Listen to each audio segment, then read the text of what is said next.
여러분 안녕하십니까? 전세 사기 피해는 눈덩이처럼 늘어나고 있지만 실제 법정에서는 사기 범죄로 인정받기 쉽지 않습니다. 저희 취재진이 전세 사기 사건의 법원 판단을 살펴봤더니 하급심과 상급심 판단이 뒤집힌 경우가 있었습니다.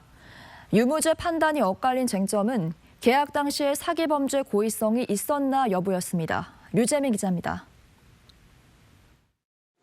지난 3일 부산 전세 피해 지원센터가 문을 연 이후 1000건 넘는 피해 상담이 쇄도했습니다. 하지만 부산시가 피해를 인정한 건 161건에 불과합니다. 이 가운데 절반 가까이가 보증금을 받지 못한 경우였습니다. 저희들이 지금 하는 거는 이게 사기다 사기가 아니다 분류를 하는 것이 아니고 이게 사기다 사기가 아니다라고 하고 하는 거는 경찰들은 진짜 다른 형사적으로 처리를 해야 돼. 법원의 판단은 어떨까? 지난 2017년 울산에서 발생한 깡통 전세 사기 사건의 판결문을 들여다봤습니다.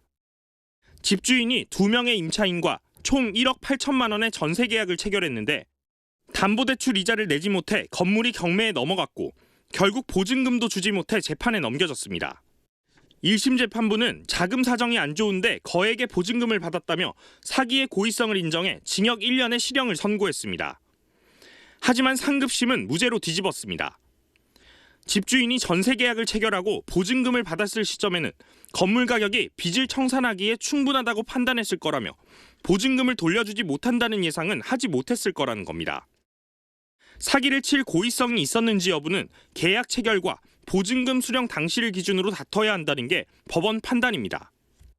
보증금 반환 의무는 계약이 종료될 때 이제 생기는데 집주인이 계약 당시에 미래 반환 시점에 반환하지 못할 것을 예상하고 계약을 했다는 그런 고의를 계약 체결 당시에 벌써부터 가졌다는 점을 입증하기가 60억 원의 전세 보증금 피해가 발생한 이 오피스텔은 근저당 69억 원에 건물주가 전 주인에게 진 빚 20억 원이 걸려 있었습니다.